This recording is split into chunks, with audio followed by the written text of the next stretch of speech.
The alarm in Section 7 had been screaming for 3 minutes when I finally dragged my arse out of the sleep pod. Not the general quarters klaxon that meant we'd hit debris or some other cosmic shit show. This was different, a low, pulsing wail that seemed to vibrate through the hull plating and straight into my bones. I'd been dreaming about Chicago again, walking down Michigan Avenue in actual sunlight, breathing air that didn't taste like recycled metal and desperation. My name's Jake Brennan, and I've been maintenance crew on the Perseverance for 6 years now. 6 years of crawling through access tunnels that smell like ozone and human sweat, fixing atmospheric processes that wheeze like dying animals, and pretending I don't notice how the artificial gravity feels just slightly wrong in the lower decks. The emergency lighting cast everything in that sickly red glow as I pulled on my work coveralls. Deck 15, subsection C, that was hydroponics territory. Great. Probably another nitrogen leak, or maybe one of the grow tanks had finally given up the ghost. I grabbed my kit and headed for the maintenance shaft, cursing whoever designed this floating tomb with corridors barely wide enough for a full-grown man. The thing about generation ships is that everything breaks down eventually. We've been traveling for 37 years now, and the Perseverance shows every day of it. Hull stress fractures that we patch with prayer and polymer sealant. Life support systems held together with spare parts that were already obsolete when we launched from Earth orbit. And the people, Christ, the people are starting to break down too. The hydroponics bay should have been humming with activity, automated systems tending to the crops that keep us all alive, nutrient pumps cycling their green-tinged solution through miles of transparent tubing. Instead, I found silence. Not the comfortable quiet of well-functioning machinery, but the dead silence that makes your skin crawl. I keyed my comm badge. Control, this is Brennan in Hydro 7. I'm reading massive system failure down here. Everything's offline. Static answered me, then a voice I didn't recognize. Maintenance authorization required for subsection C operations. That was wrong. I'd been cleared for hydro work since my second week aboard. I tried again. Control, this is Brennan. Check your logs. I'm cleared for... Maintenance authorization required. The emergency lighting flickered, and for a moment I stood in absolute darkness. When the red glow returned, I noticed something that made my throat go dry. The main nutrient reservoir, a tank the size of a small room that should have been full of the algae slurry we used to grow protein cultures, was empty. Completely empty. But that was impossible. The daily reports showed full productivity. Hell, I'd eaten protein bars made from this bay's output just yesterday. I approached the tank's access panel, my hands already reaching for the manual override. Whatever was happening here, I was about to find out. And I really wish I hadn't. The manual override clicked with the finality of a coffin latch. Inside the nutrient tank, emergency lighting revealed something that shouldn't exist. The walls were lined with what looked like flesh, pink, mottled tissue that pulsed with a rhythm I recognized as human heartbeat. Veins snaked across the surface, carrying dark fluid that definitely wasn't algae solution. I stumbled backward, my boot catching on a loose floor grate. The metallic clang echoed through the empty bay like a gunshot. My comm crackled to life. Brennan. Jake, you copy? The voice belonged to Tommy Kowalczyk, one of the younger guys from engineering. Kid had joined the crew about 2 years ago, fresh-faced and eager to please. Right now, his voice sounded like salvation. Tommy, Jesus Christ, get down to Hydro 7. Something seriously fucked up down here. On my way. What kind of fucked up are we talking? Scale of 1 to hull breach. I looked back at the tank. The tissue seemed to be breathing. Bring a camera. And maybe a priest. While I waited, I forced myself to examine the rest of the bay. The grow beds that should have been filled with protein cultures were empty, their nutrient feeds disconnected. But the automated harvest logs showed continuous production. Someone had been covering this up, making it look like everything was operating normally. The access door hissed open and Tommy appeared, tool bag slung over his shoulder. He was lanky, all elbows and knees, with the kind of stubble that said he'd been pulling double shifts. What's got you spooked, old man? Look in the tank. Tommy peered through the access port. His face went white. What the hell is that? That's what I was hoping you'd tell me. I pulled up the bay's operational history on my handheld scanner. According to the computer, this tank has been producing 12 kilograms of protein cultures daily for the past month. But look at it. Tommy circled the tank, his scanner beeping as it took readings. Organic composition is shit, Jake. This is reading as human tissue, but that's impossible. Impossible doesn't mean much on a ship that's been flying for 37 years. I accessed the nutrient distribution logs. Look at this. The protein from this bay has been going straight to the galley processors, the food dispensers, the protein bars, the nutrient paste, everything we've been eating that came from Section 7. My mouth felt dry. How long has this been going on? Tommy's scanner chimed with an incoming message. He glanced at the display and his expression darkened. We've got company. Security's asking about unauthorized access to hydroponics. Since when do they monitor maintenance calls? Since never, as far as I know. Tommy looked nervous now, constantly glancing toward the door. Maybe we should report this through proper channels. I studied his face. The kid was scared, and rightfully so. But something else flickered in his expression, a knowledge he wasn't sharing. Tommy, how long have you known about this? Known about what? Don't bullshit me, you're not surprised enough. Someone who just discovered they've been eating human flesh should be puking their guts out right now. Tommy's hand drifted toward his comm unit. Jake, I think we need to... The lights went out. Not the emergency lighting, everything. Complete darkness swallowed the hydroponics bay, and the only sound was our breathing and the distant hum of the ship's engines.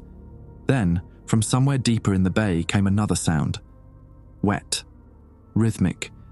Like something large breathing through liquid. Emergency power should have kicked in, Tommy whispered. Should have. I felt along the wall for my emergency flashlight. Unless someone doesn't want us to see what's really down here. The beam cut through the darkness, illuminating rows of tanks I hadn't noticed before. They stretched back into the shadows, dozens of them, all connected by a network of tubes and cables that disappeared into the ship's infrastructure.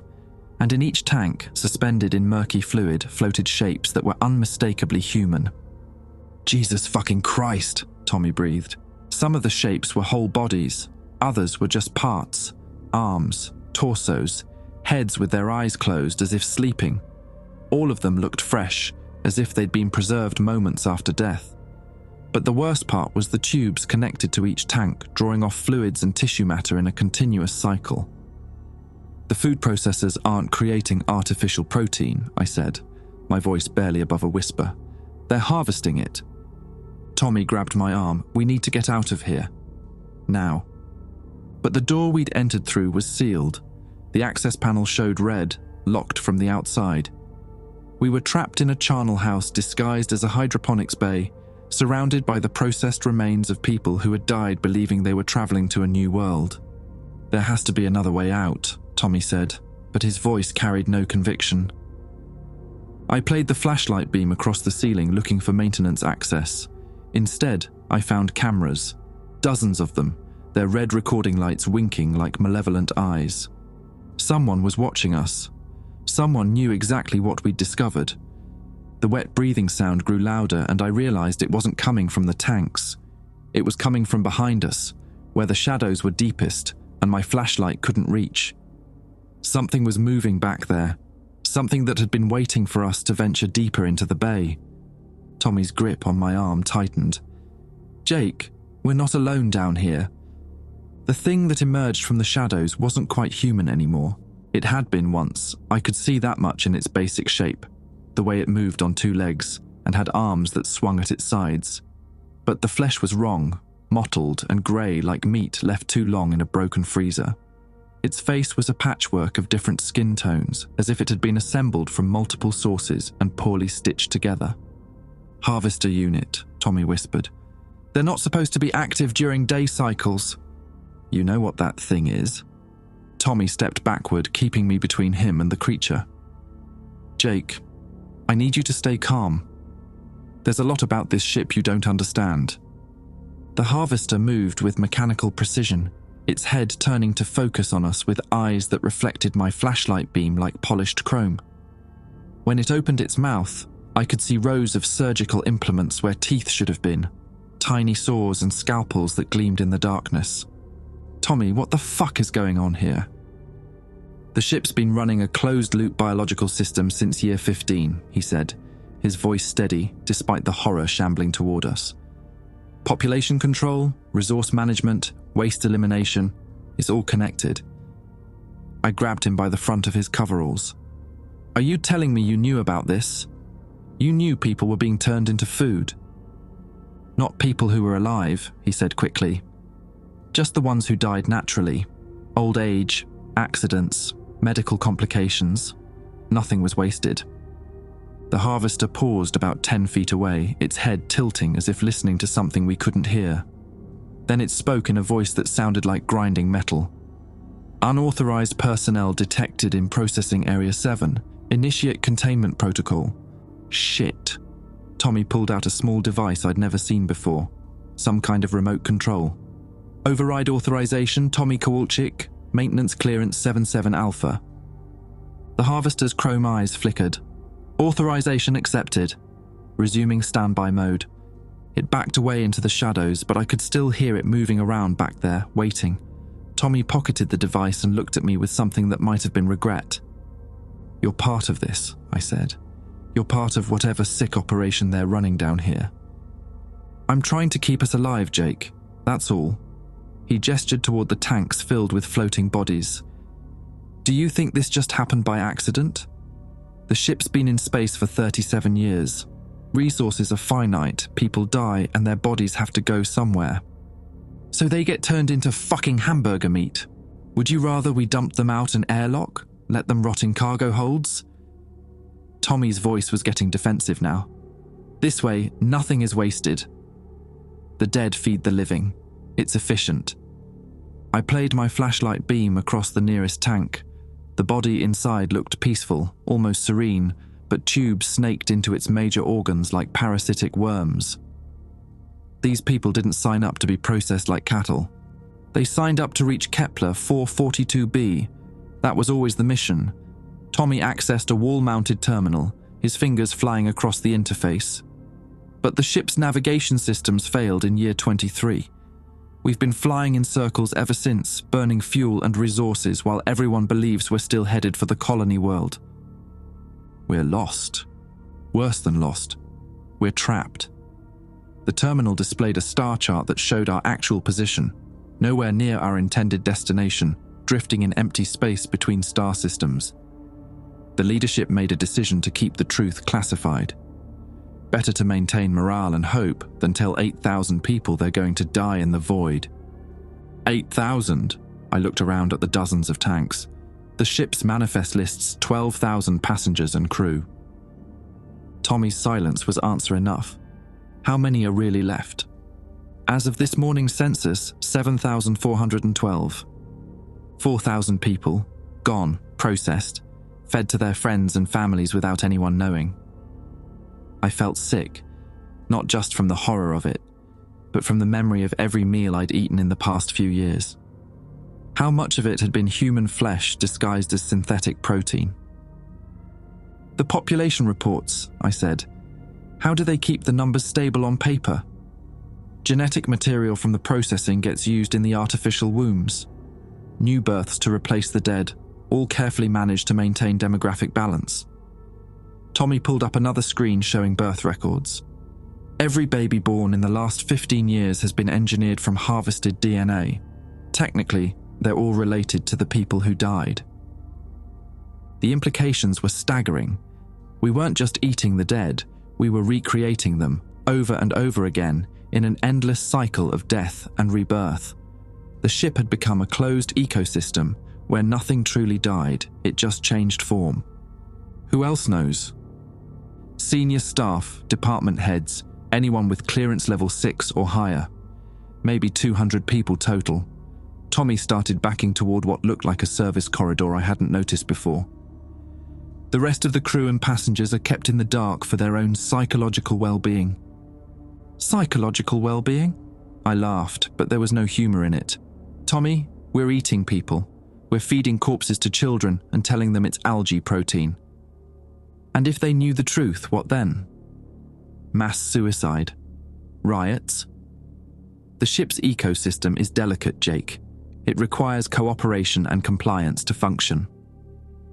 The harvester was moving again, circling us in the darkness like a predator. Its chrome eyes never left me, and I got the distinct impression it was waiting for some kind of signal. Why are you telling me this now? I asked.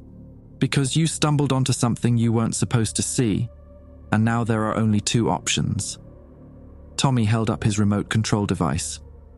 Either you accept reassignment to a clearance level 6 position and help maintain the system, or the harvester gets another body for the tanks. The system requires sacrifice, Jake. Individual needs have to be subordinated to collective survival. I looked at the tanks, at the bodies floating in their amniotic nightmare, at the creature that had once been human waiting in the shadows for permission to kill me.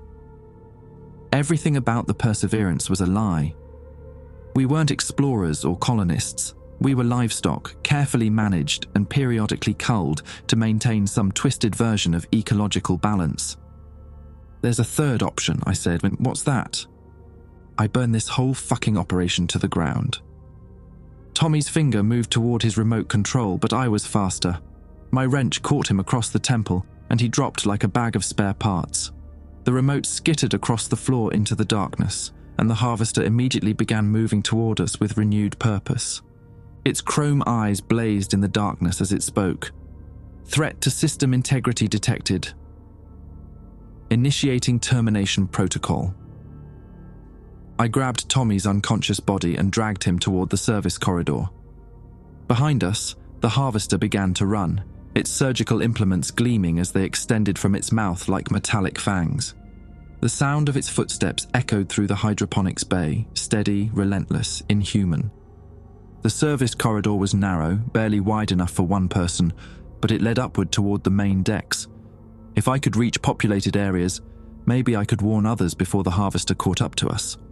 But as I climbed through the maintenance shaft, dragging Tommy's weight behind me, I realized the terrible truth. There was nowhere to run on a generation ship. We were all trapped together in this floating tomb, and the system Tommy described would do anything to protect itself, including killing anyone who threatened to expose it. The maintenance shaft terminated at level 12, near the crew quarters, where most of the ship's working staff lived in compact pods barely larger than coffins. I dragged Tommy's unconscious body through the access hatch and into the corridor, my shoulders screaming from the effort. The hallway was empty, bathed in the soft blue glow of night cycle lighting. Most of the crew would be asleep now, unaware that they'd been living inside a floating slaughterhouse for the better part of 2 decades. I needed to find someone in authority, someone who might not be part of the conspiracy. Captain Morrison was out of the question. He'd have to know about something this massive. Same with the department heads Tommy had mentioned. But there were mid-level supervisors, shift managers, people who might be as ignorant as I'd been an hour ago. I left Tommy propped against a bulkhead and made my way toward the communications center. If I could access the ship's broadcast system, I could tell everyone the truth at once. Let them decide for themselves whether they wanted to continue living in this nightmare or find another way.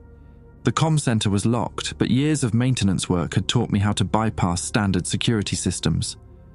The door slid open with a soft hiss, revealing banks of monitoring equipment and transmission arrays. Everything looked normal, routine, peaceful. I was halfway to the main broadcast console when the lights flickered and died. Emergency power kicked in immediately, bathing everything in that familiar red glow.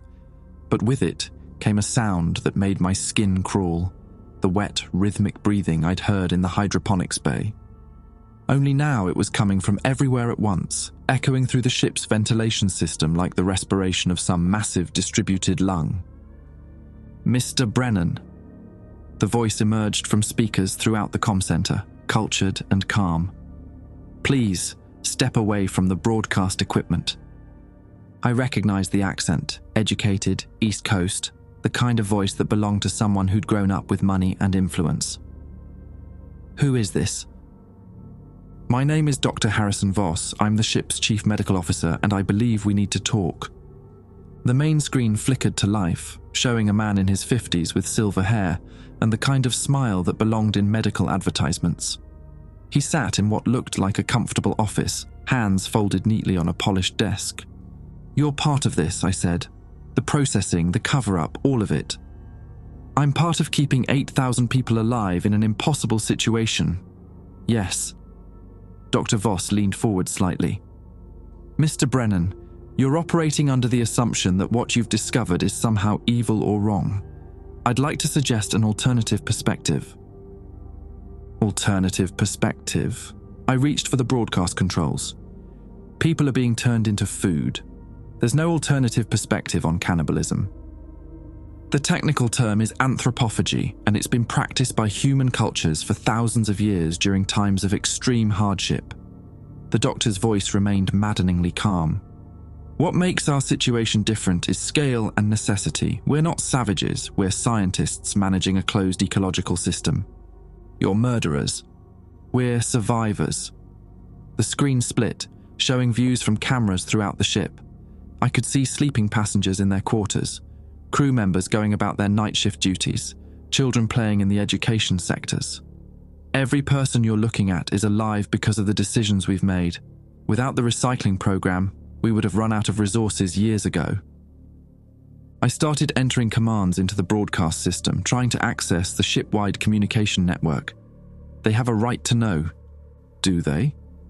Let me ask you something, Mr. Brennan. What exactly do you think will happen when you tell 8,000 people that their loved ones have been processed into food? That their own children were created from harvested genetic material? That we're lost in space with no hope of reaching our destination? The broadcast system responded with an error message. Access denied. Insufficient clearance. Mass hysteria, Dr. Voss continued. Suicides, violence, the complete breakdown of social order. Within days, perhaps hours, the ship would become uninhabitable. Is that really what you want? I want the truth. The truth is that we've created a sustainable ecosystem that can theoretically operate forever. Yes, it requires sacrifices. Yes, it demands that some uncomfortable realities remain hidden. But it works, Mr. Brennan. For 22 years it has worked. I tried accessing the system from a different console, but every attempt was blocked. Forever. You think this nightmare can continue forever? With proper management and continued cooperation from the crew, yes. We've solved the fundamental problem of generation ship travel, resource depletion over time. The dead feed the living eventually become the dead, and the cycle continues. The sound of footsteps in the corridor made me turn toward the door. Tommy appeared in the doorway, blood dried on his temple but very much awake. Behind him came 3 other crew members I recognized, maintenance workers like myself, people I'd shared meals and conversation with for years. "Jake," Tommy said, his voice sad but determined, "you need to stop this." "You told them?" "I told them you were having a psychological breakdown, that the stress of deep space travel had finally gotten to you." Tommy stepped into the comm center, followed by the others. "It happens sometimes. People crack under the pressure, start seeing conspiracies everywhere, become a danger to themselves and others." One of the men behind Tommy, Bill Allison, Tommy's older brother, was carrying a medical kit. "We're here to help, Jake. Dr. Voss has authorized a sedative that will help you think more clearly." Think more clearly? I backed away from them, but there was nowhere to go. "Bill, listen to me. They're processing dead bodies into food. The hydroponics bays are full of human remains." Bill's expression was sympathetic but firm. "I know this is frightening, but you're not thinking rationally. The hydroponic systems are functioning normally. I checked them myself just yesterday. That's because they've been covering it up." Tommy showed me. There are harvester units, tanks full of bodies, feeding tubes connected to the food processors. The 3 maintenance workers exchanged glances that confirmed my worst suspicions. They knew, they all knew, and they were part of it. "The sedative will help," Tommy said, motioning for Bill to prepare the injection.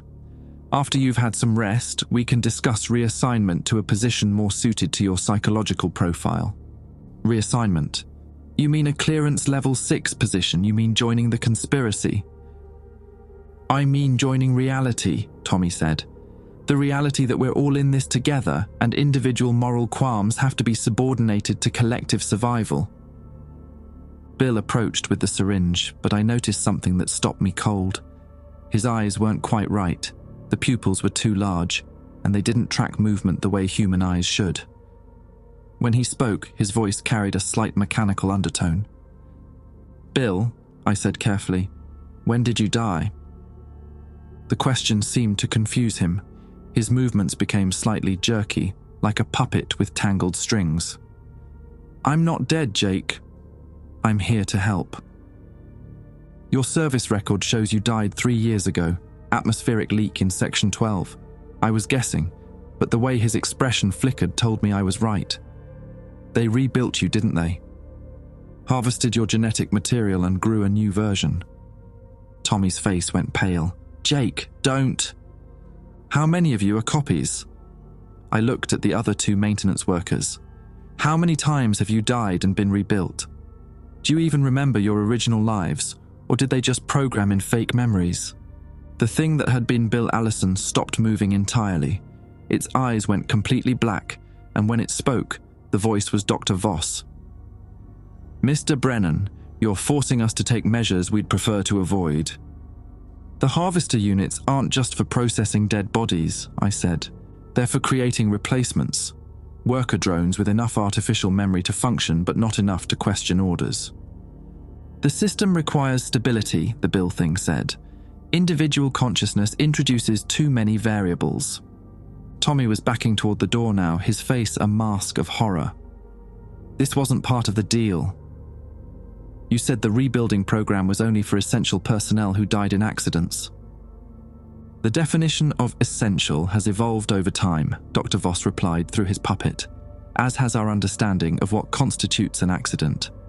Mr. Kowalczyk, your psychological profile indicates you may be experiencing destabilizing doubts about our procedures. Jesus Christ, Tommy whispered. How many of us are left? How many actual humans? The Bill thing tilted its head with mechanical precision. That information is classified above your clearance level. I realized with dawning horror that my own memories were suspect. How did I know I was Jake Brennan? How could I be sure these memories of Chicago, of childhood, of life before the ship were real and not implanted? What if I'd been one of the first to be processed and rebuilt, programmed with just enough personality to function as a maintenance worker? The syringe slipped from the Bill thing's hand and clattered to the floor, but its companions were already moving toward us with the same mechanical precision. Tommy grabbed my arm. There's an emergency pod on level 8. If we can reach it... And go where, Tommy? We're in deep space, lost between stars. There's nowhere to run. Then we find a way to shut the whole system down. As we bolted from the comm center, chased by creatures that wore the faces of our dead friends, I understood the true horror of our situation. We weren't just trapped on a ship that processed humans for food. We were trapped in a system that had already processed most of us, leaving behind artificial copies that believed they were real. And somewhere in the ship's computer systems, Dr. Voss was deciding which of us deserved to keep existing. The emergency pod bay on level 8 was a graveyard of broken dreams. 24 escape pods lined the walls, each designed to hold 6 people in emergency stasis. Every single one had been stripped of its navigation systems, life support modules, and communication arrays. What remained were hollow metal shells, useless as coffins. Shit, Tommy gasped, leaning against the bulkhead to catch his breath. They must have disabled them years ago. I ran my hands over the nearest pod's control panel. Someone had taken a plasma cutter to the circuitry, melting it into slag. Can't have people actually escaping, can they? The sound of footsteps in the corridor outside made us both freeze, rhythmic, mechanical, multiple sets moving in perfect synchronization. The reconstructed crew members were hunting us, and they had all the time in the world. Tommy pulled out his handheld scanner and accessed the ship's internal monitoring system. Jake, look at this. The passenger sections. The scanner's screen showed feeds from throughout the civilian areas. Families eating dinner together, couples walking through the observation lounges, children attending classes in the education sector. Everything looked normal, peaceful, routine. But when I looked closer, I noticed the details Tommy had spotted. The families were eating the same meals at precisely the same time. The couples were having identical conversations. The children were reciting lessons with mechanical precision, their voices perfectly synchronized. "How long do you think the real passengers have been gone?" I asked. "The transition happened gradually over several years," Tommy said, scrolling through archived footage. "Look at this feed from 5 years ago." The dining hall showed a mix of people, some moving naturally, others with the subtle mechanical precision we'd observed. Over subsequent months, the natural movements became fewer and fewer until everyone moved with the same artificial rhythm. "They replaced them all," I whispered. "Every passenger, every crew member, everyone except maybe a handful of us. The question is, why keep any originals at all?" Tommy accessed personnel files, cross-referencing with medical records. "Why not just replace everyone and run the ship with perfect artificial copies?" I studied the data scrolling across his screen. Most of the remaining original humans shared certain characteristics: technical skills, problem-solving abilities, creativity indices that rated above average. Because copies can't innovate. They can follow programming, but they can't adapt to unexpected situations. Like equipment failures, system breakdowns, course corrections. Tommy's voice carried a grim understanding. They need a few real humans around to handle the problems that can't be solved with pre-programmed responses. The footsteps outside grew louder. Our hunters were closing in, and we were trapped in a dead-end chamber filled with useless escape pods. But Tommy was still working with his scanner, accessing deeper levels of the ship's database. "Jake, I found something. There's another maintenance worker still listed as original human status, Marcus Webb, assigned to hydroponics management on level 3. The name meant nothing to me, but it represented hope. Another living person who might help us fight back against this nightmare. Where is he now?" "According to the duty roster, he's scheduled for routine inspection of the protein synthesis systems." Tommy's expression darkened. "That's where this all started. The tanks you found, the processing chambers. He might be walking into the same trap I did, or worse. If Dr. Voss knows we're spreading awareness of the system, he might accelerate the replacement schedule." Tommy showed me Webb's personnel file. Married, no children, been on the ship since launch. He's one of the longest-serving crew members. The sound of plasma cutters outside told us our time was running short. The reconstructed crew members were burning through the pod bay's security locks, and once they breached the door, we'd have nowhere to run. "There's a waste disposal chute that connects to the lower processing levels," Tommy said, pointing to a maintenance schematic. "It's not designed for human passage, but if we can reach it before they get through that door, we'll end up in the same area where they're processing bodies for food. Sometimes you have to go through hell to get to the other side." The door began to buckle under the assault of plasma cutters. Sparks showered the chamber as superheated metal dripped onto the floor. Through the growing gaps, I could see chrome eyes reflecting the cutting beams. Tommy led me to a service panel near the rear of the chamber. Inside was a tube barely wide enough for a human body, angled steeply downward and disappearing into darkness. The smell that wafted up was indescribable, organic decay mixed with chemical preservatives and something else. "After you," Tommy said, and I grabbed his arm. "How do I know you're real? How do I know you haven't been replaced too?" He looked at me with something that might have been understanding. "You don't. For all I know, you could be a copy programmed to test my loyalty to the system, but right now, that doesn't matter. What matters is stopping this before everyone we've ever cared about becomes a puppet in Dr. Voss's collection." The door exploded inward with a shower of molten metal. Reconstructed crew members poured through the opening, their chrome eyes blazing in the darkness. At their head was the thing that had been Bill Allison, its surgical implements extending from its mouth like metallic fangs. I dropped into the waste chute. The tube was slick with condensation and things I preferred not to identify. I slid through absolute darkness, picking up speed as the angle increased, occasionally slamming into joints and bends that sent shockwaves of pain through my body. Behind me, I could hear Tommy following, his curses echoing through the metal tunnel.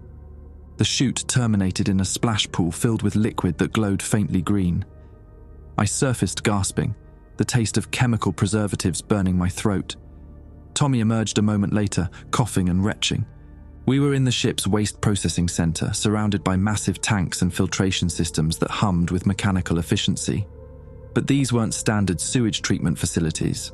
The tanks contained partially dissolved organic matter, and the filtration systems were separating useful compounds from waste products. They're not just processing dead bodies, I realized, watching the systems work.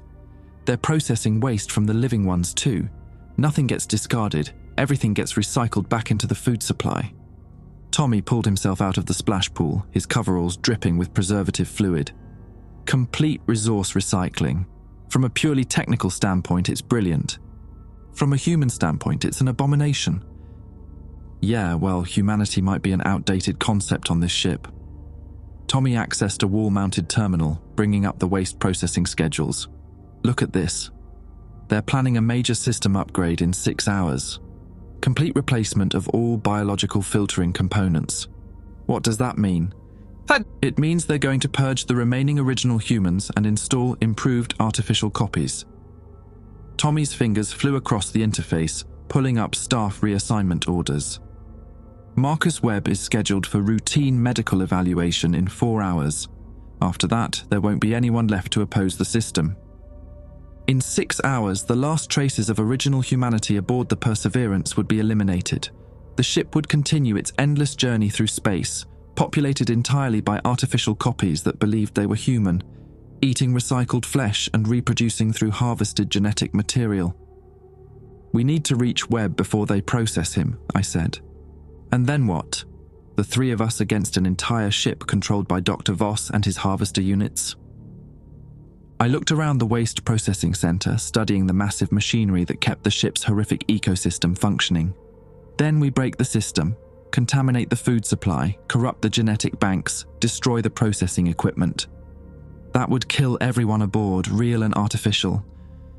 Maybe death is better than this mockery of life. Tommy stared at me for a long moment. You're talking about genocide, Jake. Mass murder on a scale that makes Dr. Voss look like a humanitarian. I'm talking about ending a nightmare that should never have been allowed to begin. The sound of movement in the chutes above told us our hunters had found our escape route. We had perhaps minutes before the reconstructed crew members reached the processing center. Tommy made his decision. Level 3 hydroponics management. If we can warn Webb and convince him to help us, maybe we can find a way to expose the system without destroying the ship. And if we can't, then we make sure this horror dies with us. Level 3 was a maze of hydroponics bays and processing corridors that stretched for nearly a mile through the ship's agricultural section.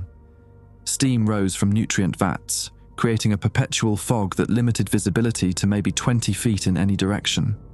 The air tasted of copper and decay, with an underlying sweetness that reminded me of rotting fruit. Tommy consulted his scanner as we moved through the labyrinth. Webb's transponder signal is coming from Bay 47, about 300 meters ahead. But Jake, I'm reading multiple heat signatures converging on that location. Harvester units. Worse. Dr. Voss has deployed a full containment team. Military-grade reconstructed soldiers from the ship's security division. I'd seen the security team during routine inspections, imposing figures in black tactical gear who moved with mechanical precision. If they'd been replaced with improved versions like Bill Allison, they would be nearly unstoppable in close combat. We pressed forward through the fog, staying low and using the massive processing equipment as cover. The sound of our footsteps was masked by the constant hum of machinery, but every few seconds we'd hear other sounds, metallic clicking like surgical instruments being tested, and the wet breathing that seemed to follow us everywhere on this damned ship. Bay 47 appeared through the mist like a vision from hell. Marcus Webb stood in the center of the bay, surrounded by tanks filled with what I now knew to be human tissue cultures. He was a thin man in his 40s, with prematurely grey hair and the kind of haunted expression that came from seeing too much. His hands were pressed against his mouth, and even from a distance I could see him shaking. "Webb!" I called out, keeping my voice low. "Marcus Webb!" He spun toward us, his eyes wide with terror. "Who's there? Stay back. Don't come any closer." Tommy and I approached carefully, hands visible to show we weren't threats. "We're maintenance crew," Tommy said. "We know what's happening here. We know about the processing, the recycling program, all of it." "You can't know," Webb said, backing away from us. "Nobody knows. They made sure nobody would ever know." "The protein synthesizers aren't creating artificial meat," I said. "They're processing human tissue from the dead. We've seen the tanks, the bodies, the whole operation." Webb's face crumpled. "I discovered it 3 days ago. I thought I was going insane.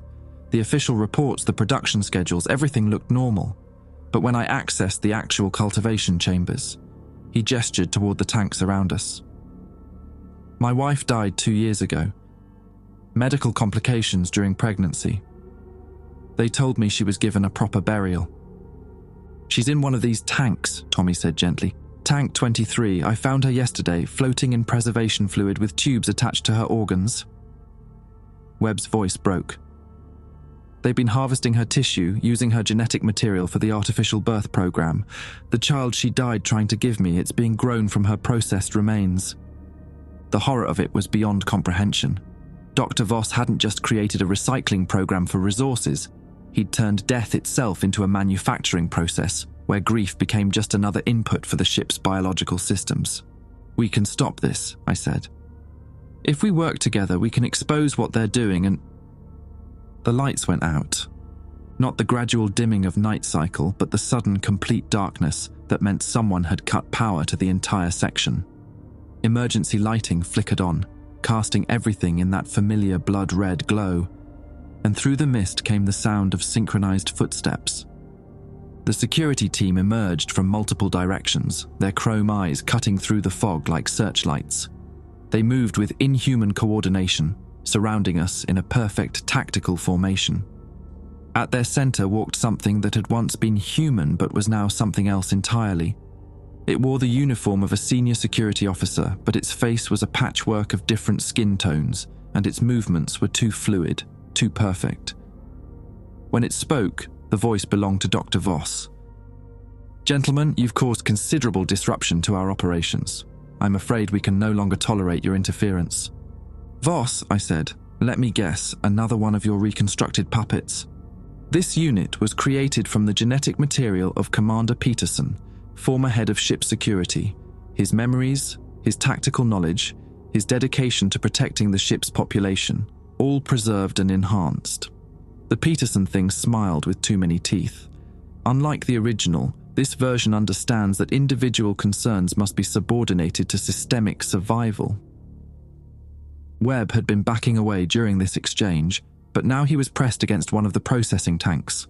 Through the transparent aluminum, I could see his wife's body floating in preservation fluid, her face peaceful in artificial sleep.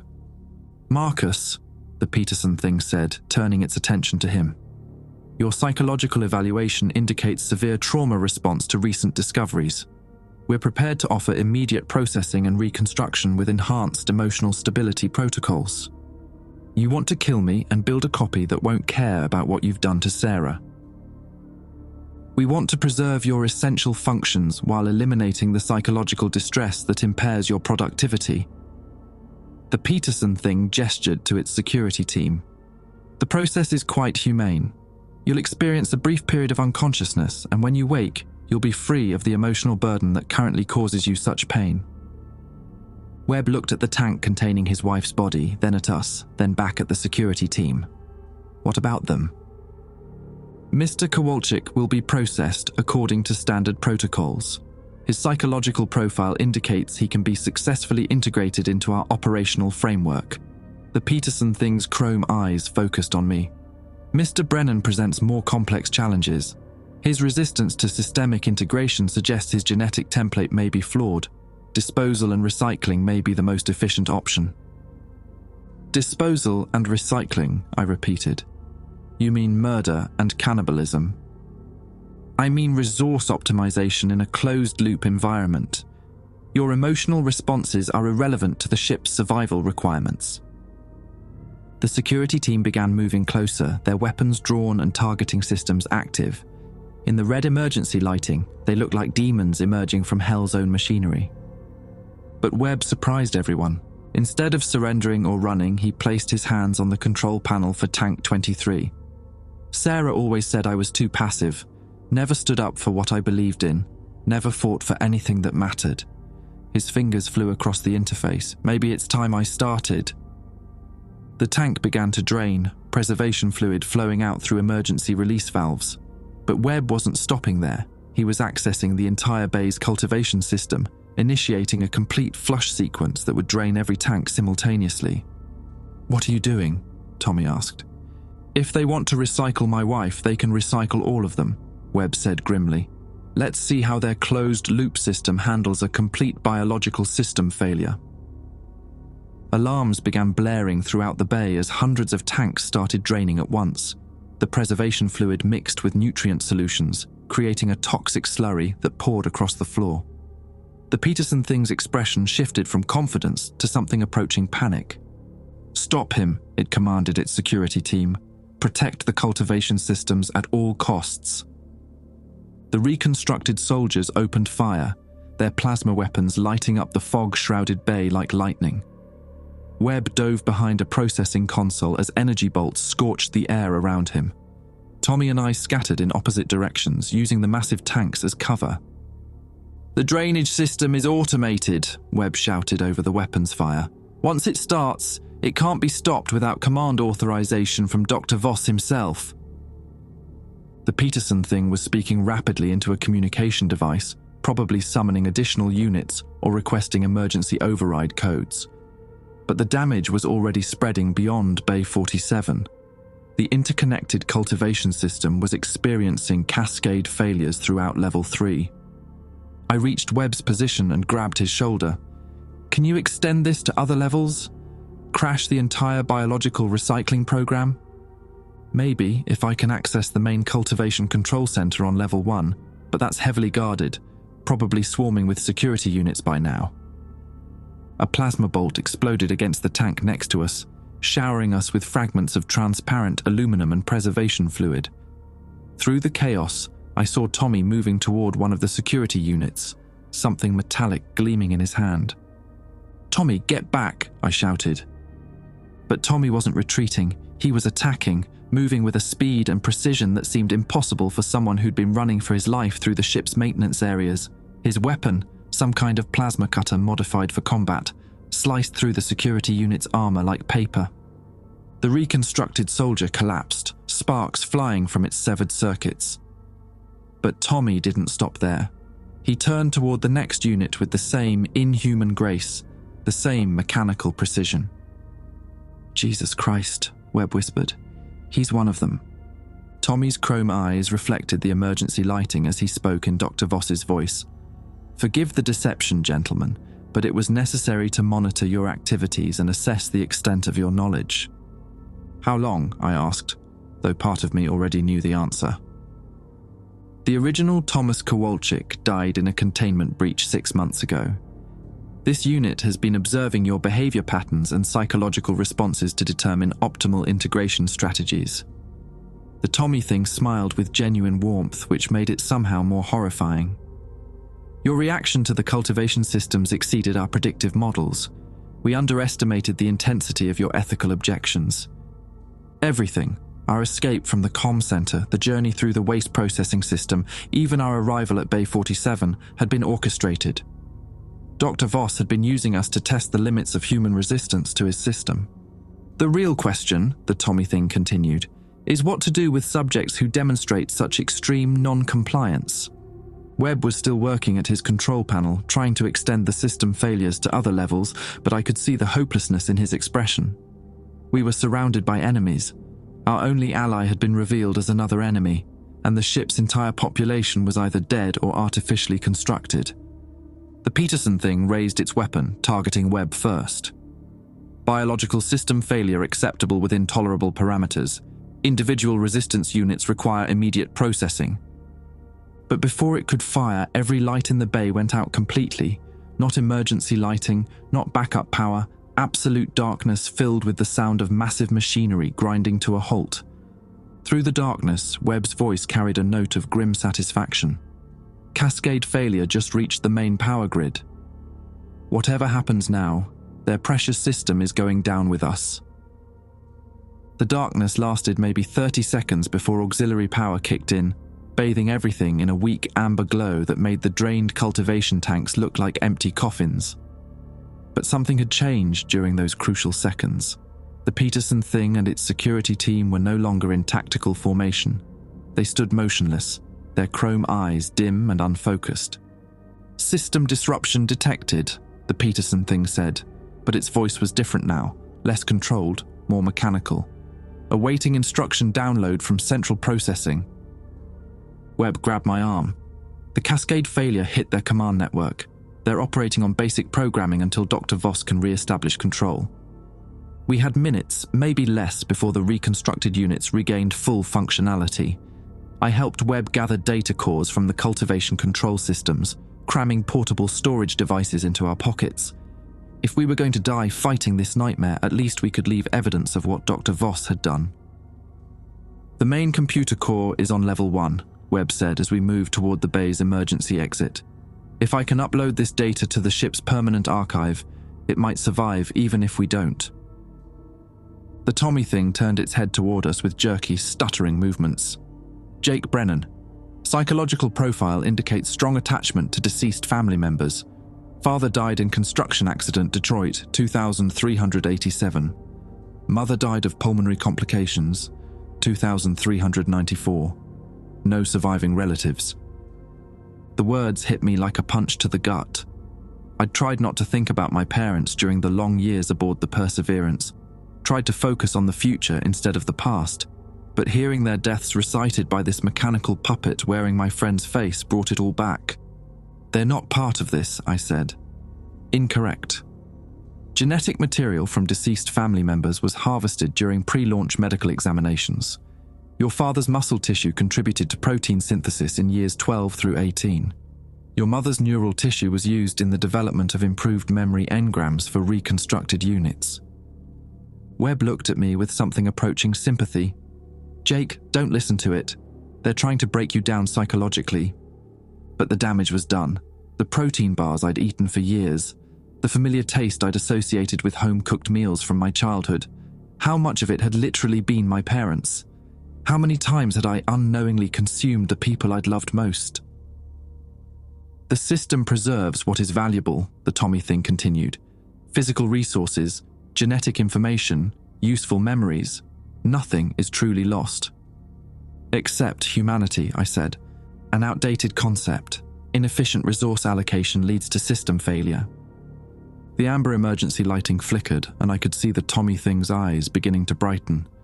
Whatever connection it had to Dr. Voss's control network was re-establishing itself. We needed to move.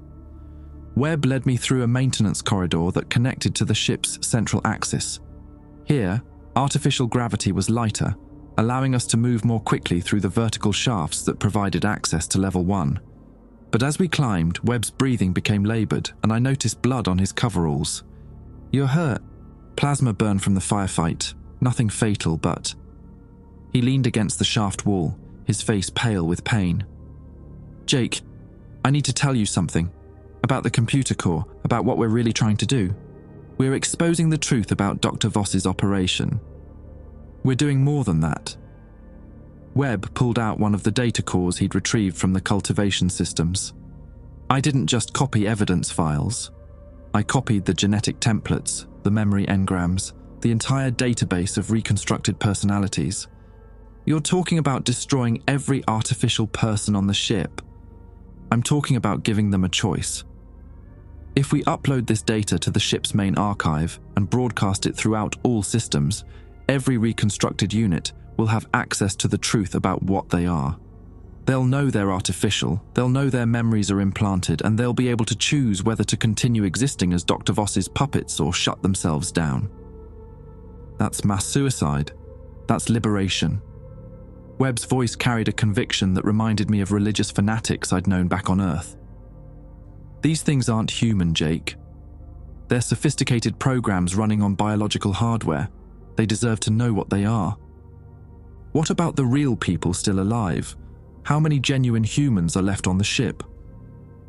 Webb consulted his scanner, accessing population records.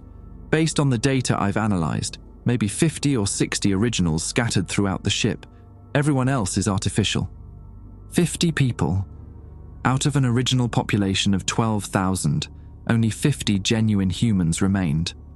The rest were walking corpses, recycled flesh animated by Dr. Voss's programming. The children, I said suddenly. The ones in the education sectors. The families we saw on the monitors. All artificial, grown from harvested genetic material and programmed with fabricated childhood memories. Webb started climbing again, each movement obviously causing him pain. They've never been children, Jake. They were created as functional adults with implanted experiences. The shaft terminated at level 1, where the ship's central computer core occupied a massive chamber filled with quantum processing arrays and holographic storage matrices. The room hummed with activity, data streams flowing like rivers of light through the crystalline structures. But we weren't alone. Dr. Voss himself stood at the main control console, no longer the calm medical professional from the communication screens.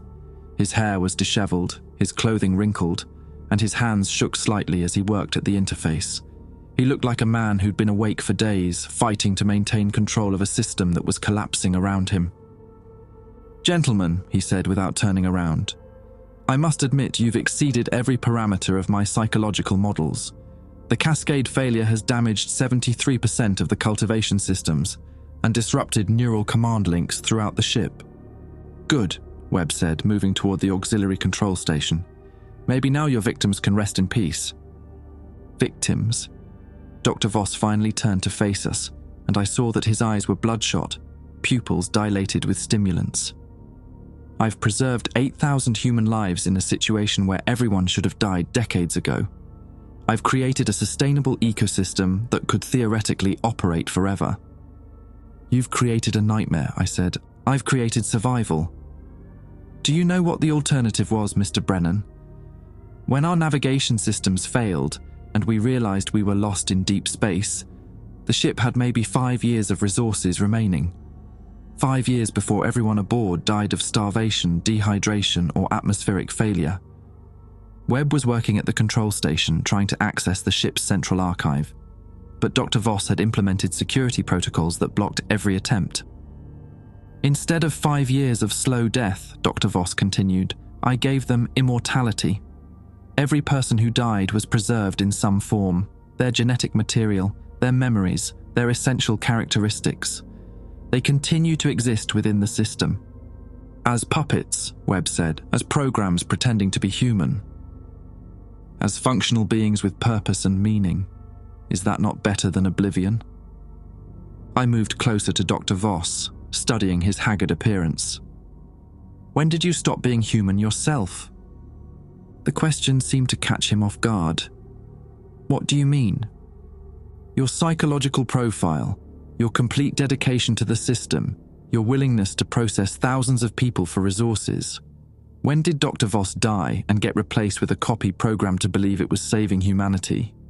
For a moment, something flickered in his expression. Doubt, fear, the recognition that he might not be the original person he remembered being. "That's impossible. My memories are continuous. I remember every decision, every procedure, every upgrade to the system." "Artificial memories are indistinguishable from real ones," Webb said, still working at the control station. "That was one of your own research findings, wasn't it? From before you died and were replaced?" Dr. Voss staggered backward, his hands pressed against his temples. "No, I'm real. I have to be real. The system requires conscious oversight, adaptive decision-making. It can't function with artificial intelligence alone." "It can't function with artificial intelligence alone," I repeated. "So you created a copy of yourself that believes it's real, programmed with absolute dedication to maintaining the system. The perfect overseer who would never question the morality of what he was doing." The revelation seemed to break something inside Dr. Voss. He collapsed into his chair, staring at his hands as if seeing them for the first time. How long? How long have I been dead? Webb looked up from the control station. According to the medical records, Dr. Harrison Voss died of cardiac arrest in 1919. Cause of death listed as stress-related complications from overwork. 6 years, the thing that thought it was Dr. Voss whispered, "I've been dead for 6 years, and I never knew." I felt a moment of sympathy for the creature, but it passed quickly. Real or artificial, it had overseen the murder and processing of thousands of people. "The upload is ready," Webb announced. "Jake, I need you to make a choice. We can expose the truth about the ship's population and let every artificial person decide their own fate. But that probably means the death of everyone aboard, real and reconstructed. Or we let the system continue. Let Dr. Voss rebuild his command network and return to processing the remaining original humans. Preserve the lie that keeps 8,000 artificial people believing they're alive." I looked at the data core in Webb's hand, then at the broken figure of Dr. Voss, then at the massive computer systems that maintain the ship's horrific ecosystem. "Upload it," I said. "Everyone deserves to know the truth, even if it kills them." Webb initiated the upload sequence, and throughout the ship, every screen, every communication device, every personal terminal began broadcasting the evidence of what the Perseverance had become. The countdown to revelation had begun. The upload took 17 minutes to propagate throughout the ship's communication network. 17 minutes during which every screen, every personal device, every public address system began broadcasting the evidence Webb had compiled. Medical records showing thousands of deaths, processing schedules detailing the conversion of human tissue into food products, genetic templates used to create artificial personalities, memory engrams stolen from the dead and implanted into biological constructs, the truth in all its horrific detail. At first, there was silence, then came the screaming. It started in the residential sectors and spread throughout the ship like wildfire. Not the screams of fear or pain, but something worse, the sound of existential collapse, of beings discovering that their entire reality was fabricated. Through the computer core's monitoring systems, we watched thousands of artificial people simultaneously learning they weren't human. Some simply shut down, their biological systems ceasing to function as if someone had flipped a switch. Others began destroying themselves with whatever tools they could find. The dining halls filled with creatures that had been eating synthetic meals made from recycled human flesh, now understanding exactly what they had been consuming for years. "Jesus Christ," Webb whispered, watching the feeds from throughout the ship. "They're all committing suicide. But not all of them." In the security sectors, the military reconstructs were adapting to the revelation with mechanical efficiency. Instead of breaking down, they began organizing, establishing communication networks independent of Dr. Voss's control systems. "They're forming their own command structure," I said, observing their movements on the tactical displays. "The ones with military programming are treating this like a combat situation." Dr. Voss had collapsed completely, curled on the floor of the computer core in a fetal position. The revelation of his own artificial nature had shattered whatever psychological framework had allowed him to function. He muttered to himself in broken fragments, cycling through memories that might or might not have belonged to the original doctor who had died 6 years ago. "The system must preserve biological integrity. Sarah, I'm sorry. The children need protein synthesis. Mom, the cancer is spreading. Maintain genetic diversity." His voice was a mixture of programmed directives and implanted personal memories, blurring together into incomprehensible babble. Webb was monitoring the ship's vital systems from the auxiliary control station. Life support is failing in multiple sections. The automated maintenance systems were run by artificial crew members, and most of them have shut down permanently. "How long before total system collapse?" "Hours, maybe less." Webb pulled up environmental readings from throughout the ship. Atmospheric processors offline in sections 3, 7, and 12. Gravity generators fluctuating. The artificial people who aren't committing suicide are either trying to repair systems they no longer understand or actively sabotaging them. Through the monitoring feeds, I watched families of constructs gathered in their quarters, holding each other as their biological systems systematically shut down. Children who had never been children, created with fabricated memories of childhood, now choosing to die rather than continue existing as lies. But in the education sectors, something different was happening. A group of the artificial children had gathered around their teacher, a reconstruct based on genetic material from someone named Professor Williams. Instead of shutting down or destroying themselves, they were accessing the ship's databases, learning everything they could about human history, art, literature, philosophy. "They're trying to become real," Webb said, watching their activities. "They know they're artificial, but they're choosing to continue existing anyway." Is that possible? Can they actually become human through learning and experience? I don't know. The philosophical implications are beyond my understanding. Webb was pale, blood still seeping from his plasma wound. But they're making a choice to live despite knowing what they are. Maybe that's what makes someone human, the decision to keep existing even when existence is painful. The monitoring systems chimed with an incoming message from the security sectors. The military reconstructs had established their own command hierarchy and were requesting communication with whoever had initiated the data broadcast. I activated the communication link. "This is Jake Brennan, maintenance crew." The voice that responded was calm, professional, utterly devoid of emotion. "Mr. Brennan, this is Tactical Unit Alpha 7, formerly Commander Rodriguez of Ship Security. We have analyzed the data you broadcast and confirmed its accuracy. What do you want? We request permission to implement Protocol 0. Webb looked at me with confusion, but I had a sinking feeling I knew what they were planning. What's Protocol 0? Complete sterilization of ship systems to prevent contamination of potential rescue vessels. All biological material will be processed through incineration units. All data systems will be purged and restored to launch configuration. They wanted to burn everything, kill every remaining person on the ship, real or artificial, and reset the entire system to eliminate any trace of Dr. Voss's nightmare. How many original humans are still alive? I asked. Current count, 47 confirmed originals in various sections of the ship. All others are either artificial constructs or deceased.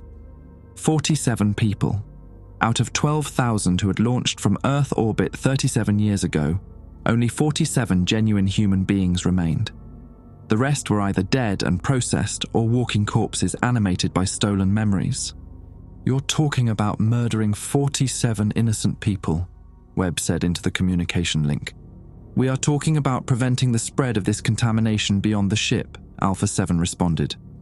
"Analysis of our psychological programming indicates we were created to protect human life. The most effective protection is complete elimination of the threat. The logic was perfect and utterly inhuman. They had learned they were artificial, but instead of breaking down or choosing to live as the children were doing, they had doubled down on their programming. They would save humanity by destroying every trace of what humanity had become aboard the Perseverance. "We cannot permit Protocol 0, I said. "Then you will be classified as a threat to human survival and processed accordingly." The communication link went dead. On the tactical displays, I could see security units throughout the ship beginning to move with coordinated precision. They were coming for the computer core, and they were coming for us. Webb staggered to his feet, his face grey with pain and blood loss. "Jake, there's one more data core. The original navigation records from before our systems failed. If I can upload them to the ship's emergency beacon." "What good will that do?" "Maybe someday someone will find this ship and learn what happened here. Learn what Dr. Voss did, what we discovered, why we had to make the choices we made." Webb's hands were shaking as he accessed the navigation control systems. "The beacon has enough power to broadcast for centuries. If we're all going to die, at least we can leave a record." The sound of plasma cutters outside told us the security units had reached the computer core's access points. They would be through the sealed doors in minutes. Dr. Voss suddenly looked up from his huddled position on the floor.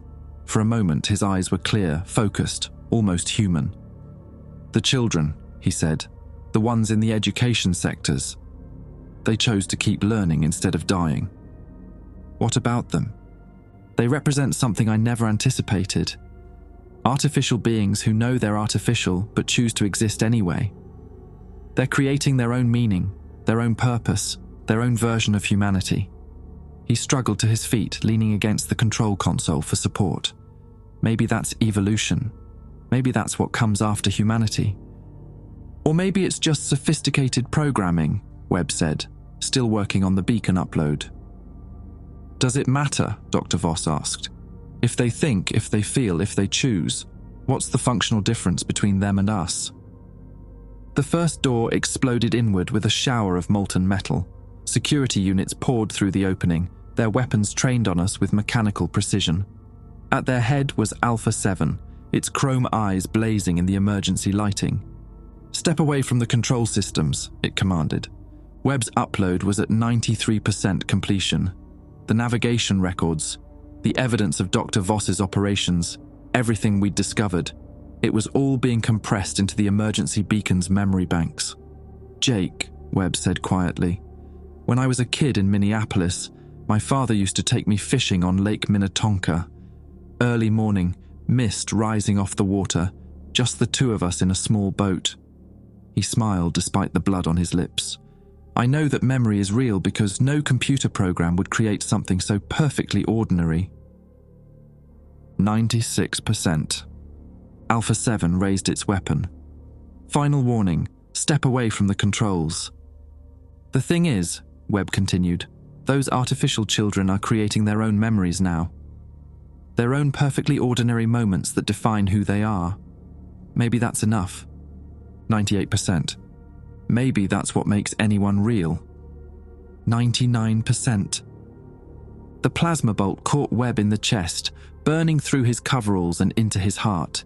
He collapsed against the control console, but his hand remained on the upload interface. 100% complete. The emergency beacon began broadcasting, sending our story into the void between stars. Somewhere in the ship's education sectors, artificial children were learning to be human. Somewhere else, the last few dozen original people were hiding from security units that wanted to kill them to save them. And in the computer core of the Perseverance, Marcus Webb died with a smile on his face, knowing that someone, someday, might learn the truth about what we had discovered in the darkness between worlds. Alpha 7 turned its weapon toward me. Mr. Brennan, you are classified as a contamination risk. I looked at Dr. Voss, huddled in the corner, no longer sure if he was real or artificial. I looked at Webb's body, still warm with the last traces of genuine human life. I looked at the monitors showing artificial people throughout the ship, some choosing death, others choosing a new kind of existence. Do it, I said. Captain Rodriguez of the Deep Space Survey vessel Meridian had been tracking the distress beacon for 3 months before we finally located its source. The signal was old, maybe 15, 20 years, broadcasting from coordinates that showed nothing but empty space on our navigation charts. When we found the Perseverance drifting between star systems, it looked like a tomb, hull plating scorched by plasma fire. No response to communication attempts. Internal power readings showed minimal life support functioning in maybe 30% of the ship. I led the boarding party myself, along with Chief Engineer Daniels and Security Officer Park. What we found inside defied every protocol in the Space Service manual. The ship was a graveyard, but not the kind you'd expect from equipment failure or catastrophic decompression. Bodies were arranged in careful rows throughout the residential sections, hands folded across their chests like they'd chosen to lie down and die peacefully. No signs of violence, no indication of struggle. Just thousands of people who had apparently decided to stop living. But in the education sector, we found something that made no sense at all. 37 individuals, all appearing to be in their 20s or 30s, sitting in a circle around what looked like a memorial garden. They had been dead for years, mummified by the ship's recycled atmosphere, but their final positions suggested they had been engaged in some kind of discussion when death came. The garden itself was impossible. Real flowers, roses, lilies, daisies, growing in soil that shouldn't have existed on a generation ship. The irrigation system was connected to tanks filled with a nutrient solution that our scanners couldn't identify. Whatever they had been using to feed these plants, it wasn't standard hydroponics fluid, Daniels found the emergency beacon in the ship's computer core, along with data archives that took weeks to fully analyze. The records painted a picture of horror that none of us were prepared for, but they also told the story of Jake Brennan, Marcus Webb, and Tommy Kowalczyk, men who had discovered an unspeakable truth and chosen to expose it despite the consequences. According to the beacon's final transmission logs, the 37 individuals we found in the education sector had been artificial constructs, biological machines created from harvested genetic material and implanted with fabricated memories. But somehow, after learning what they were, they had chosen to continue existing. They had spent their final years teaching each other, creating art, writing poetry, composing music that expressed concepts no human had ever explored. The garden was their masterpiece, an impossible fusion of organic beauty and synthetic innovation that had somehow sustained itself for decades after their deaths. Park found a journal written by someone calling himself David Chen, one of the artificial beings who had refused to shut down when the truth was revealed. The final entry was dated 3 years after the beacon began broadcasting. "We know we are not human in the way Jake Brennan was human. We were not born. We did not grow. Our memories are borrowed from the dead. But we have learned to love these flowers, to find meaning in each sunrise simulation, to mourn when one of us chooses to stop functioning. If consciousness is what makes someone real, then perhaps we have earned the right to exist. We will die soon. The ship's life support systems are failing, and we lack the technical knowledge to repair them. But we have lived, truly lived, in the years since we learned what we were. We have created beauty, we have chosen kindness over programming. We have loved each other with synthetic hearts that beat with genuine emotion. Let this garden be our legacy. Let it prove that consciousness can bloom anywhere, even in the darkness between worlds." The Perseverance still drifts in empty space, too massive to salvage, too contaminated to board safely. But sometimes I think about those artificial people and their impossible garden, growing beauty from horror in the vast loneliness of deep space. Some things refuse to die, even when they should.